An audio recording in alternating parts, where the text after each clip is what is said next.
Le Hogar commence ici, un immense plateau à plus de 2000 mètres d'altitude, complètement érodé et constellé de cratères. Toute l'histoire de la Terre est là. Des centaines de volcans comme celui d'Atakor ont soulevé un granit vieux de 4 milliards d'années.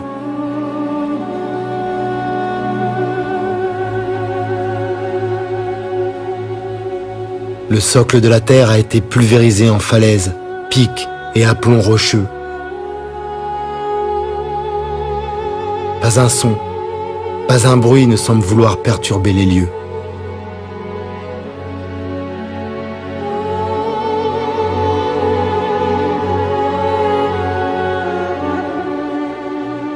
C'est vers la Sécrème que se tournent alors les regards, vers ce plateau devenu mythique qui abrite encore le refuge d'un ermite catholique français, le frère Charles de Foucauld.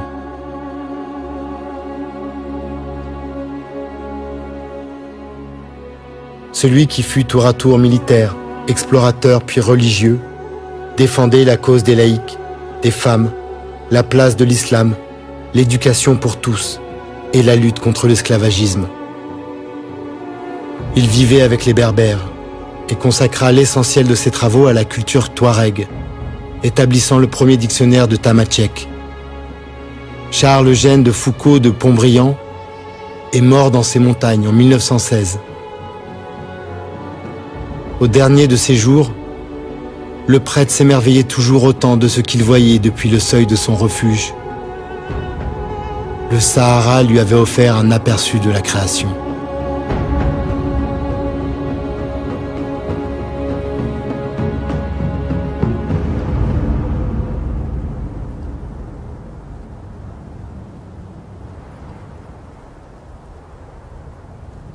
Traverser ce désert est une étrange expérience. La marche est solitaire, mais on n'est pas seul. Chaque pas est un dialogue. On se surprend à éprouver la nature du sable, la texture des roches. On épouse la courbe de la piste, des oueds, la souplesse des acacias. Le désert est un monde secret qui ne parle qu'à ceux qui le foulent. Le chèche est la seule solution contre la morsure du soleil et du vent de sable. Enrouler ce turban est un art. Sa couleur est un code. Le blanc est signe de respect pour ceux qui vont vous offrir l'hospitalité.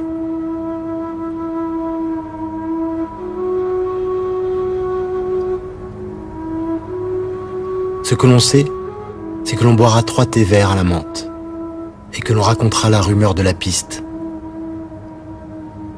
Le premier de ces thés sera amer comme la mort, le second doux comme la vie, et le dernier sucré comme l'amour.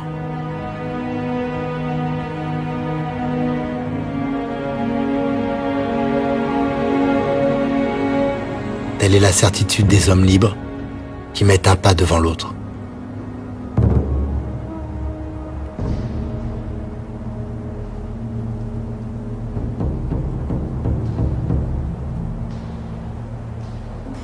Mes pas m'ont conduit dans le Tassili Nadjer, un plateau de grès à plus de 1000 mètres d'altitude, entièrement sculpté, tailladé.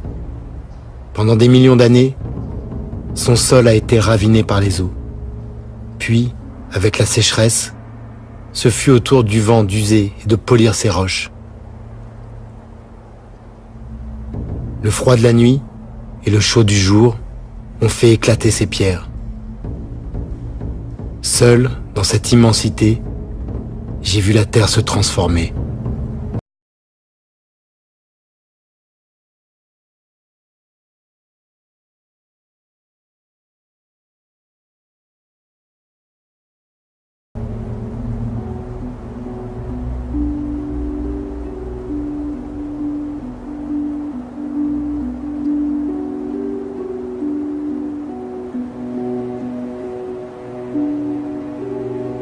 J'ai bu l'eau des Gueltas, pris soin de ne pas boire en même temps que les chèvres.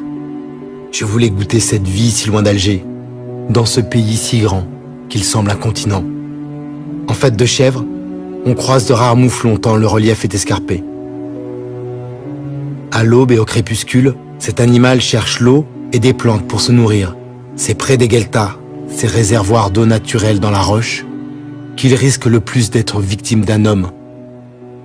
L'espèce est menacée et vit réfugiée dans ces régions.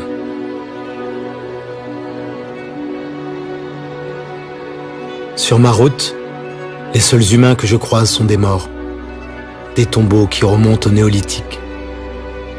Les plus anciens datent d'environ 6000 ans. Ce sont de simples enclos. Au centre, un tumulus contient une chambre funéraire. Seuls les hommes y sont enterrés, couchés sur le côté, la tête vers l'Orient.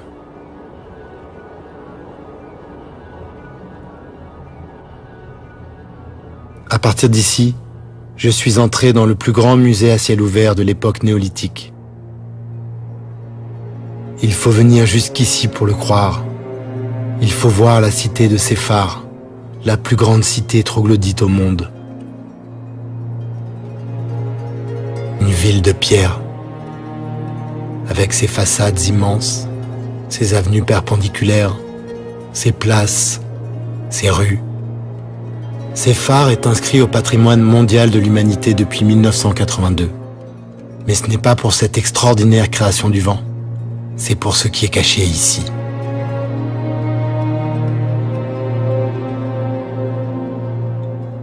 15 000 dessins et peintures rupestres ornent les murs de cette monumentale cité naturelle. Séphar du Tahsil Nadjer est un des plus vastes ensembles d'art rupestre préhistorique au monde. On y découvre d'immenses récits de guerre, de conquête, de civilisations perdues.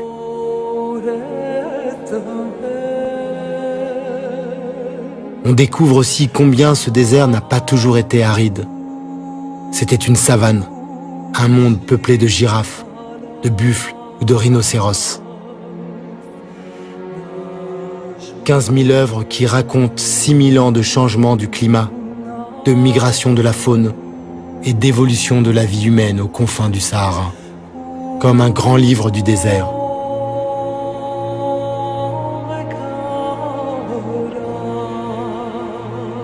Et comme souvent, un livre qui contient des mystères, à commencer par celui de ces êtres étranges qui apparaissent dans certains dessins et dont les formes n'indiquent ni un animal, ni vraiment un humain.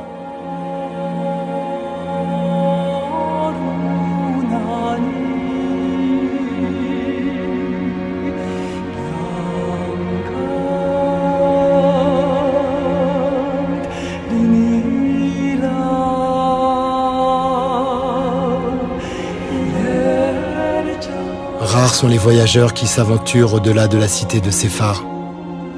Personne ou presque n'arrive jusqu'ici. Aux confins de l'Algérie, j'ai vu le Tadrart rouge. J'ai contemplé l'infinie beauté du monde pour m'en souvenir à jamais. Puis je me suis agenouillé et j'ai fermé les yeux.